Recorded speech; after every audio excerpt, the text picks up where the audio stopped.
Verse for opening its sutra. The unsurpassed, profound, and wonderful Dharma is difficult to encounter in hundreds of millions of aeons. I now see and hear it, receive and uphold it, and I vow to fathom the Tathagata's true meaning. The wonderful Dharma Lotus Flower Sutra, Devadatta, Chapter 12. At that time, the Buddha told the Bodhisattvas, gods, humans, and the four assemblies, in the past, throughout limitless aeons, I sought the Dharma Flower Sutra without laxness or weariness. For many aeons I was a king and vowed to seek Supreme Bodhi with a non-retreating mind. Wishing to perfect the 6 paramitas, I diligently practiced giving, my mind not begrudging elephants, horses, the 7 precious things, countries, cities, wives, children, slaves, servants, even my head, eyes, marrow, brains, body, flesh, hands, and feet, not sparing even life itself. The people of that time had a limitless lifespan. For the sake of the Dharma, I renounced the royal position, leaving the government to the crown prince. I beat upon the Dharma drum, announcing my search for Dharma in the 4 directions, saying, "Whoever can speak the great vehicle for me, for him I will act as a servant for the rest of my life." At that time, a seer came forth and spoke to the king, saying, "I have a great vehicle scripture by the name of the wonderful Dharma Lotus Flower Sutra. If you do not disobey me, I will expound it for you." When I, the king, heard the seer's words, I jumped for joy. I then followed the seer, supplying all of his needs, picking fruit, drawing water, gathering firewood, and preparing food, even offering my own body as a couch for him. Feeling no weariness in body or mind, I served him for 1,000 years, for the sake of the Dharma, diligently waiting upon him, so he lacked nothing.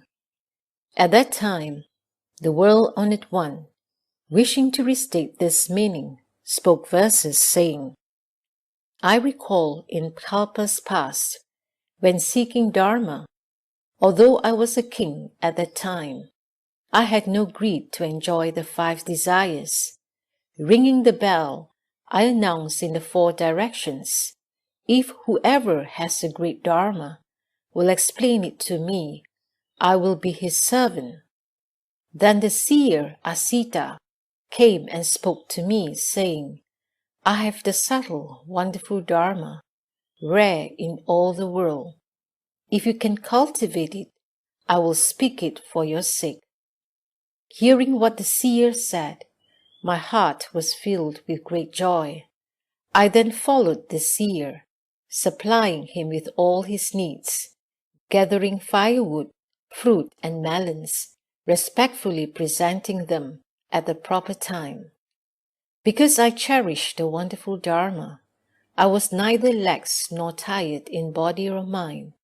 I diligently sought the great Dharma for the sake of all living beings, and not for my own sake or for the pleasures of the 5 desires. Thus, as king of a great realm, I diligently sought to obtain this Dharma, and accordingly achieved Buddhahood, and now I speak it to you. The Buddha told the bhikshus, "The king was I myself in a former life, and the seer was the present Devadatta. It is because of my good and wise advisor Devadatta that I have perfected the 6 paramitas of kindness, compassion, joy, and giving, as well as the 32 marks and 80 fine characteristics, coloring of burnished purple gold, the 10 powers, the 4 fearlessnesses, the 4 dharmas of attraction, the 18 unshared dharmas, the power of the way of spiritual penetrations, the accomplishment of equal proper enlightenment, and the vast rescue of living beings. All this came about because of my good and wise advisor, Devadatta. I announced to the four assemblies that after limitless aeons have passed, Devadatta will become a Buddha by the name of King of Gods, thus come one worthy of offerings, one of right and universal knowledge, one whose clarity and conduct are complete, well gone one who understands the world, Supreme Lord, regulating hero, teacher of gods and humans, Buddha, world-honored one. His world shall be called Pathway of the Gods. He shall dwell in the world for 20 middle-sized aeons, broadly speaking the wonderful Dharma for living beings.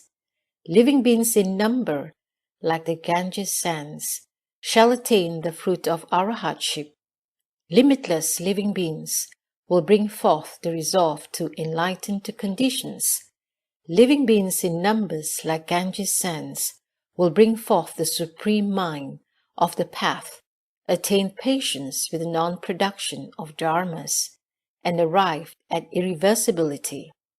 After the parinirvana of the Buddha, King of Gods, the proper Dharma will dwell in the world for 20 middle-sized aeons. A stupa 60 yojanas high and 40 yojanas wide, made of the 7 jewels, will be built to hold the sharira of his complete body. All the gods and humans shall make offerings to and worship the wonderful stupa of 7 jewels, using various flowers, powdered incense, burning incense, paste incense, clothing, beads, banners, jeweled canopies, instrumental and vocal music. Limitless living beings shall attain the fruit of arahatship. Limitless living beings will awaken to Pachika Buddhahood. An inconceivable number of living beings will bring forth the resolve for Bodhi and reach irreversibility. The Buddha told the bhikshus that in the future, if a good man or a good woman hears the Devadatta chapter of the wonderful Dharma Flower Sutra with a pure mind, believes and reveres it, having no doubts, he will not fall into the hells, into the realm of hungry ghosts, or into the animal realm. He'll be born in the presence of the Buddhas of the 10 directions, always hearing this sutra wherever he may be born. Should he be reborn among humans and gods, he will receive supreme and subtle bliss. If born in the presence of a Buddha, he'll be born by transformation from a lotus flower. At that time, a bodhisattva attendant of many jewels, world-honored one, from the lower regions by the name of wisdom accumulation, spoke to the Buddha many jewels, saying, "Let's return to our own land." Shakyamuni Buddha told wisdom accumulation, "Good man, wait a moment longer. There is a bodhisattva named Manjusri. You should meet him and discuss the wonderful Dharma. Then you may return to your own country." Then Manjusri, sitting on the 1,000-petaled lotus, as large as a carriage wheel, along with the bodhisattvas who accompanied him, also sitting on jeweled lotuses, spontaneously rose up out of the great sea from the Sagara Dragon Palace. They rose high into the air and went to Magic Vulture Mountain. Descending from his lotus, he went before the Buddhas, bowed in worship at the feet of the 2 world-honored ones. Having paid his respects, he went up to wisdom accumulation, and when they had inquired after each other's welfare, they moved to one side and sat down. Wisdom accumulation bodhisattva asked Manjusri, "Humane one, how many living beings have you taught there in the Dragon Palace?" Manjusri bodhisattva replied, "An unlimited unreckonable number, one that cannot be expressed in words or fathomed by the mind. Wait just a moment, and you'll have proof for yourself." Before he had finished speaking, countless bodhisattvas, sitting upon jeweled lotuses, rose up out of the sea, went to Magic Vulture Mountain, and hovered there in space. These bodhisattvas had been taught and crossed over by Manjushri Bodhisattva. All of them had perfected the bodhisattva practices and were discussing among themselves the 6 paramitas. Those who had been hearers were in empty space expounding upon the practices of hearers. All of them were now cultivating the principle of emptiness of the great vehicle. Manjushri Bodhisattva said to wisdom accumulation, "Such is the work of teaching and transforming that I have done within the sea." At that time, wisdom accumulation spoke these verses of praise. "O greatly wise, virtuous, and courageous one, you have taught and saved countless beings. Now this great assembly and I have seen this for ourselves, proclaiming the real Marx principle, opening the Dharma of one vehicle. You are a guide for all living beings, leading them quickly to Bodhi's realization." Manjushri said, "While in the sea, I have proclaimed and taught only the wonderful Dharma Lotus Flower Sutra." Wisdom accumulation asked Manjushri, "This sutra is extremely profound and subtle. Among all the sutras, it is a jewel rarely found in the world. Is there any living being who can, through diligence and vigor, cultivate this sutra and quickly gain Buddhahood?" Manjushri said, "There is a dragon king's daughter who is just 8 years old. She is wise with sharp faculties. She well knows the faculties, conducts, and karmas of living beings and has attained dharani. She is able to receive and uphold the entire storehouse of extremely profound secrets spoken by the Buddha. She has deeply entered dhyana samadhi and thoroughly penetrated all dharmas. In the space of a kashana, she brought forth the Bodhi mind and attained to irreversibility. Her eloquence is unobstructed, and she is compassionately mindful of all living beings, as if they were her children. Her merit and virtue is complete.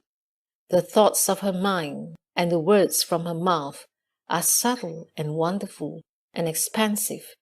She is compassionate, humane, and yielding, harmonious and refined in mind and will, and she is able to arrive at Bodhi." Wisdom accumulation Bodhisattva said, "I've seen the dust come one Shakyamuni practicing difficult ascetic practices throughout limitless aeons, accumulating merit and virtue as he sought Bodhi without ever resting.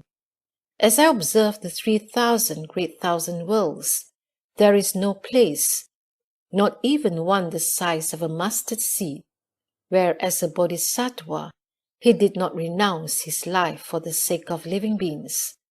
Only after that did he attain the Bodhi way.